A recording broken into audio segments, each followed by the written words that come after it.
दीगर खबरों में आपको बताएं कि आम इंतखाबात के लिए पोलिंग 8 फरवरी 2024 को होगी। इलेक्शन कमीशन ने इंतखाबी शेड्यूल जारी कर दिया।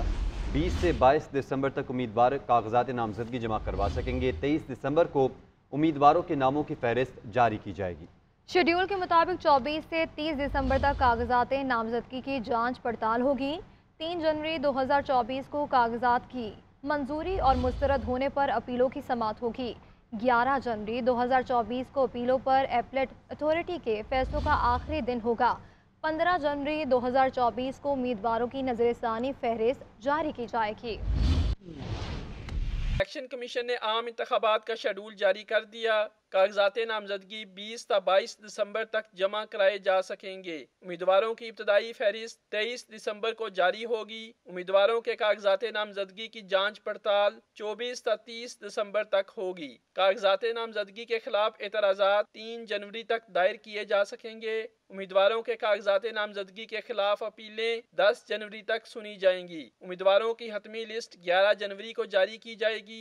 12 जनवरी तक कागजात नामजदगी वापस लिए जा सकेंगे, जबकि इलेक्शन में हिस्सा लेने वाले उम्मीदवारों को 13 जनवरी को इंतखाबी निशान अलाट होंगे। सहाफियों से गैर रस्मी गुफ्तगू करते हुए chief election commissioner Sikandar Sultan Raja ने कहा कि तहरीक इंसाफ का मुखालिफ नहीं हूँ, उन्होंने मेरी नामजदगी की। इस बात को यकीनी बनाया जाएगा कि तमाम जमातों को लेवल प्लेइंग फील्ड दी जाए। PTI के तमाम मुकदमात के फैसले मेरिट पर होंगे। सिकंदर सुल्तान राजा ने मजीद कहा कि हल्का बंदियां बिल्कुल ठीक हुई हैं। मैंने कभी नहीं कहा कि इलेक्शन में ताखीर हो सकती है। अगर किसी को आरोज से मुतल्लिक एतराज है तो इलेक्शन कमीशन से रुजू करे। इलेक्शन कमीशन एतराज पर रिटर्निंग ऑफिसर को तब्दील कर सकता है। चीफ इलेक्शन कमिश्नर का कहना था कि DC इस्लामाबाद का कोई बड़ा इशू नहीं है, बड़े बड़े बुर्ज उल्ट गए। DC इस्लामाबाद के हवाले से तमाम मामलात को देखा गया। इलेक्शन कमीशन ने डिस्ट्रिक्ट रिटर्निंग अफसरान और रिटर्निंग अफसरान की ट्रेनिंग को बहाल कर दिया है। आरोज की ट्रेनिंग 17 और 18 दिसंबर को कराई जाएगी। डिस्ट्रिक्ट रिटर्निंग अफसरान की ट्रेनिंग का इनेकाद 19 दिसंबर को किया जाएगा। उधर इलेक्शन कमीशन में इलेक्शन मैनेजमेंट सिस्टम का बाकायदा आगाज। Chief election commissioner Sikandar Sultan Raja ने EMS का इफ्तिताह किया। आम इंतखाबात के तमाम मराहिल इसी सिस्टम के तहत सर अंजाम दिए जाएंगे, जबकि DROs, ROs और AROs भी इसी सिस्टम के तहत इलेक्शन करवाएंगे। ROs और DROs से मुतालिक लाहौर हाई कोर्ट का फैसला मुअत्तल। सुप्रीम कोर्ट ने हाई कोर्ट को मजीद कार्रवाई से रोक दिया। सुप्रीम कोर्ट ने इलेक्शन कमीशन को इंतखाबी शेड्यूल जारी करने का हुक्म दिया। इलेक्शन कमीशन की अपील मंजूर कर ली गई। अदालती हुक्मनामे में कहा गया कि किसी को जमहूरियत डीरेल करने की इजाज़त नहीं दे सकते। लाहौर हाई कोर्ट ने अपनी हुदूद से तजावुज़ किया। सिंगल बेंच के फैसले से पूरे पाकिस्तान में इलेक्शन का अमल रुक गया। इंतखाबात 8 फरवरी को ही होंगे। रिटर्निंग अफसरान और डिस्ट्रिक्ट रिटर्निंग अफसरान से मुतालिक सुप्रीम कोर्ट ने लाहौर हाई कोर्ट को मजीद किसी कार्रवाई से रोक दिया। इलेक्शन कमीशन ने जिले इंतजामिया को DROs और ROs तैनात करने का लाहौर हाई कोर्ट का फैसला सुप्रीम कोर्ट में चैलेंज किया, जिस पर चीफ जस्टिस की सरबराही में 3 रुकनी बेंच ने समाअत की। सुप्रीम कोर्ट ने हुक्म दिया कि 13 दिसंबर के हुक्मनामे के खिलाफ इलेक्शन कमीशन ने सुप्रीम कोर्ट से रजू किया। लाहौर हाई कोर्ट ने सेक्शन 50 के सब सेक्शन 1B और 51 की सब सेक्शन 1 को गैर कानूनी करार दिया। इलेक्शन कमीशन के वकील ने बताया कि इलेक्शन एक्ट की ये दोनों शिकें गुज़िश्ता इंतखाबात में भी थी, लेकिन कभी किसी ने चैलेंज नहीं किया। तहरीरी हुक्मनामे के मुताबिक आम इंतखाबात के इनेकाद के लिए पाकिस्तान तहरीक इंसाफ ने सुप्रीम कोर्ट से रजू किया। सुप्रीम कोर्ट में केस के जरिए इंतखाबात 8 फरवरी को तय हुए। तमाम सूबाई हुकूमतों की सुप्रीम कोर्ट में नुमाइंदगी थी। हमने अपने फैसले में लिखा कोई भी जमहूरियत को डीरेल ना करे। अदालती उज़्मा ने हुक्मनामे में लिखा कि वकील इलेक्शन कमीशन ने कहा कि अगर हाई कोर्ट का फैसला बरकरार रहा तो 8 फरवरी को इलेक्शन नहीं हो सकेंगे। बाद अज़ां सुप्रीम कोर्ट ने लाहौर हाई कोर्ट का फैसला मुअत्तल कर दिया। इलेक्शन कमीशन को आज ही इंतखाबी शेड्यूल जारी करने का हुक्म दिया। उमैर न्याजी के खिलाफ तौहीन अदालत का केस चलाया जाएगा। चीफ जस्टिस के फैसला लिखवाने के दौरान खातून वकील रोस्टम पर आ गयी, जिस पर चीफ जस्टिस ने खातून वकील को झाड़ पिलाते हुए कहा कि आप कौन हैं, कैसे फैसले के दरमियान बोल रही हैं, पीछे जाकर बैठे, दोबारा ऐसी हरकत की तो तौहीन अदालत का नोटिस देंगे। सुप्रीम कोर्ट में लाहौर हाई कोर्ट के फैसले पर जजेस के सख्त रिमार्क सामने आ गए। चीफ जस्टिस काजी फाइजीसा ने कहा कि हाई कोर्ट अपनी ही अदालत के खिलाफ रिट कैसे जारी कर सकती है। दरख्वास्त आई और लग भी गई। हुक्म इम्तना देने वाला जज ही लार्जर बेंच का सरबरा बन गया। जस्टिस सरदार तारिक मसूद ने कहा कि कौन लोग हैं जो इलेक्शन नहीं चाहते। मजीद तफसीलात जानते हैं इस रिपोर्ट में।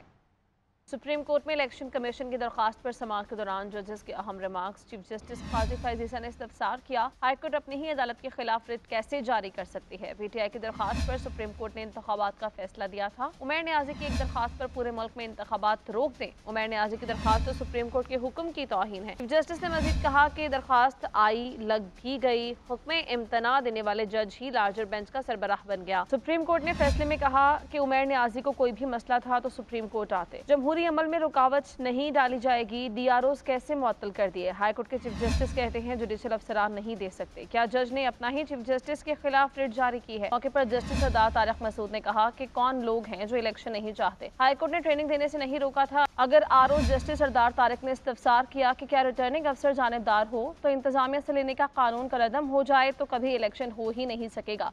इलेक्शन कमीशन से रुजू किया जा सकता है। ट्रेनिंग होती रहेगी, शेड्यूल जारी होना जरूरी है। अभी तक इलेक्शन शेड्यूल क्यों नहीं दिया गया। पीटीआई की वकील मिशेल यूसुफजई अदालत में पेश हुई, ताहम चीफ जस्टिस ने उन्हें खामोश करवा दिया। अटॉर्नी जनरल ने कहा कि मिशेल यूसुफजई सुप्रीम कोर्ट वकील नहीं, उनका बोलना नहीं बनता। चीफ जस्टिस ने उनसे कहा कि दोबारा मुदाखलत की तो तौहीन अदालत का नोटिस देंगे।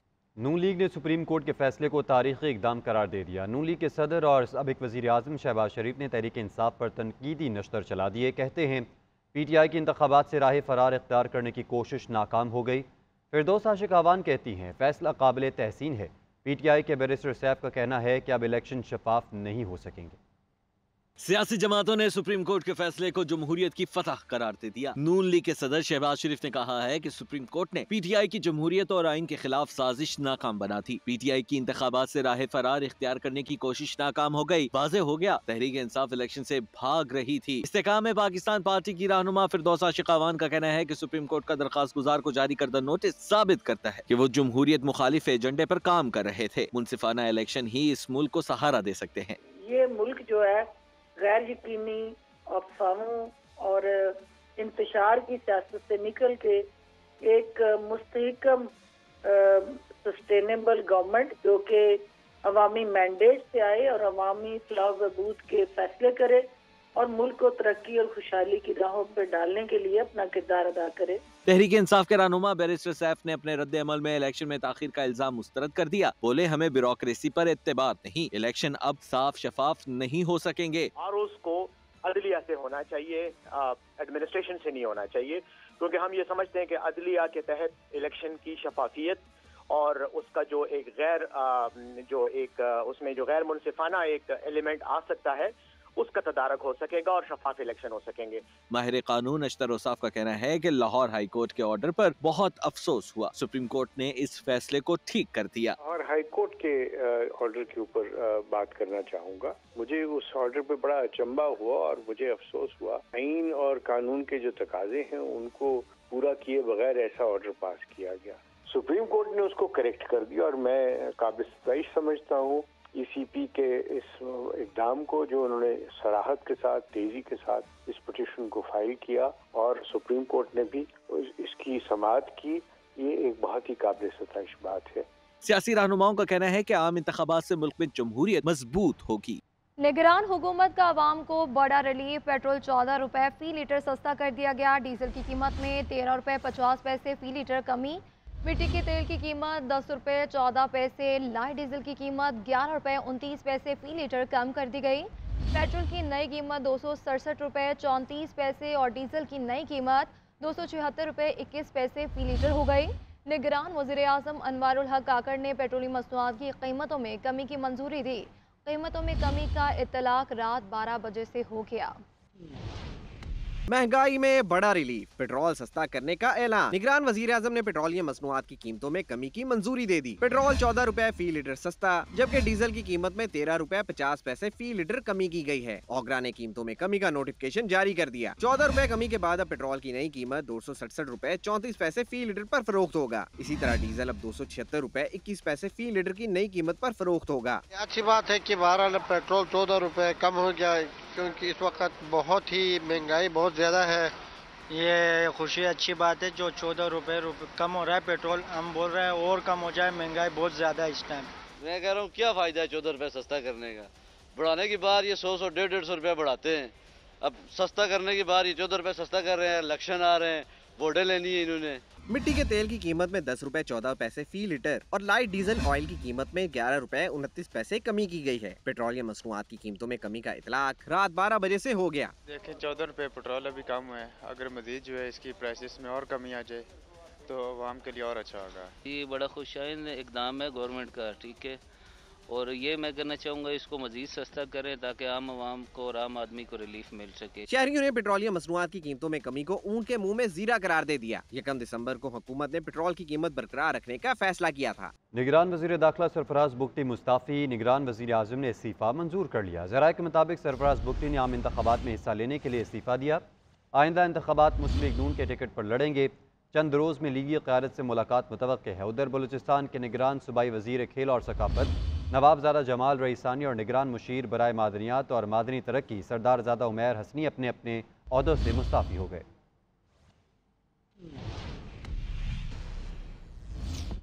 सुप्रीम कोर्ट के 5 रुकनी लार्जर बेंच ने साबिक जज शौकत अजीज सदीकी की बरतरफी के खिलाफ केस की समाअत की। अदालत ने साबिक DG ISI lieutenant general retired Faiz Hamid, brigadier retired Irfan Ramay, साबिक chief justice Islamabad high court Anwar Kasi और साबिक registrar supreme court Arbab Arif को तलब कर लिया। चीफ जस्टिस ऑफ पाकिस्तान ने कहा कि आर्टिकल 184/3 की दरख्वास्त में अदालत का इख्तियार शुरू हो चुका है। फौजी अफसर किसी को फ़ायदा दें तो वो भी इस जाल में फंसेगा। साबिक जज शौकत अजीज सदीकी की बरतरफी के खिलाफ केस, साबिक DG ISI lieutenant general retire Faiz Hamid को नोटिस जारी। सुप्रीम कोर्ट ने ब्रिगेडियर रिटायर इरफान रामी, साबिक chief justice Islamabad high court Anwar Kasi और साबिक registrar supreme court Arbab Arif को भी तलब कर लिया। अदालत ने करार दिया कि 3 अफराद जिन्हें शौकत अजीज सदीकी ने फरीकैन बनाया उनका केस से बराह रास्त ताल्लुक नहीं, लिहाजा साबिक army chief general Qamar Javed Bajwa, Tahir वफाई और ब्रिगेडियर फैसल मरवत को नोटिस जारी नहीं किए गए। चीफ जस्टिस काजी फायज ईसा ने इस्तफसार किया, क्या शौकत अजीज के इल्जामात दुरुस्त हैं? क्या शौकत अजीज सदीकी को इन इल्जामात पर मबनी तकरीर पर बरतरफ किया गया? सोच कर जवाब दें कि आपके इल्जामात दुरुस्त हैं या वो जिनको आप फ्रीक बनाना चाहते हैं। वो खुद 2018 के इंतखाबात में इक़्तिदार में आना चाहते थे। अगर शौकत अजीज के इल्जामात दुरुस्त हैं तो वो जनरल किसके सहूलतकार बनना चाह रहे थे? जिसकी ये सहूलतकारी कर रहे हैं वो कौन था? आपके इल्जामात दुरुस्त हैं तो ये आइन, जमहूरियत और अदलिया पर बहुत बड़ा हमला है। ये सब कुछ हो रहा था तो सवाल ये है कि बेनिफिशरी कौन है? चीफ जस्टिस ने रिमार्क्स दिए कि किसी खास मकसद के लिए हम इस्तेमाल नहीं होंगे। जब हमारे पास आइन है तो हम इसी ही के मुताबिक चलेंगे। ये नहीं हो सकता कि हमें कहा जाए कि ये कर दें या वो कर दें। इसका हम फिर नोटिस लेंगे, हतमी जगह पर पहुंचाएंगे। चीफ जस्टिस पाकिस्तान ने कहा कि आर्टिकल 184(3) की दरख्वास्त पर अदालत का इख्तियार शुरू हो चुका। फौजी अफसर किसी को फायदा दे तो वो भी इस जाल में फंसेंगे। सुप्रीम कोर्ट ने मुकदमे की मजीद समाअत मौसम सरमा की छुट्टियों तक मुलतवी कर। सिंध में पीपल्स पार्टी मुखालिफ इंतखाबी इत्तेहाद बनाने के हवाले से MQM और नून लीग की बनाई गई कमेटियों में बातचीत और मुलाकातों का सिलसिला जारी है। MQM रहनुमा अमीनुल हक कहते हैं कि नून लीग से ताल्लुकात मजीद आगे बढ़ाएंगे, जबकि निहाल हाशमी बोले इस बार सिंध के इलेक्शन को पहले की तरह चुराने नहीं देंगे। राना खालिद महमूद रिपोर्ट करेंगे।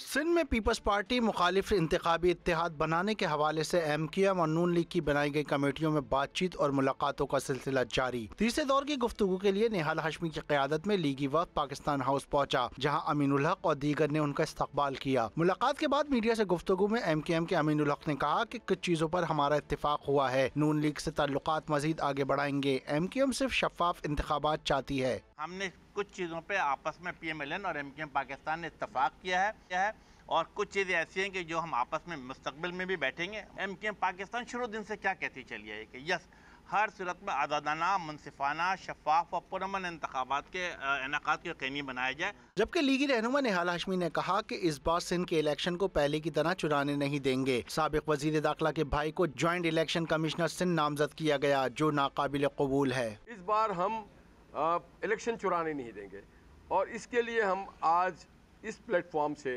चीफ इलेक्शन कमिश्नर साहब से मुतालबा करते हैं कि साबका वज़ीर दाखिला के बरादर को जॉइंट इलेक्शन कमिश्नर तैनात किया गया है।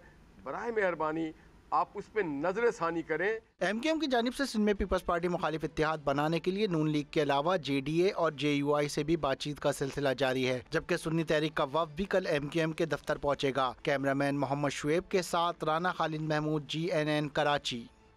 Army chief general Syed Asim Munir ने अमेरिका के दौरे में अहम अमरीकी हुकूमती अहदेदारान और अस्करी हुकाम से मुलाकातें की। आलमी और इलाकाई सलामती समेत बैनुल-अक़वामी तनाज़ात पर तबादला ख्याल किया गया। आर्मी चीफ ने पाकिस्तानी सफारतखाने के ज़ेर एहतमाम इस्तकबालिये में भी शिरकत की। तफसीलात इस रिपोर्ट में देखिए।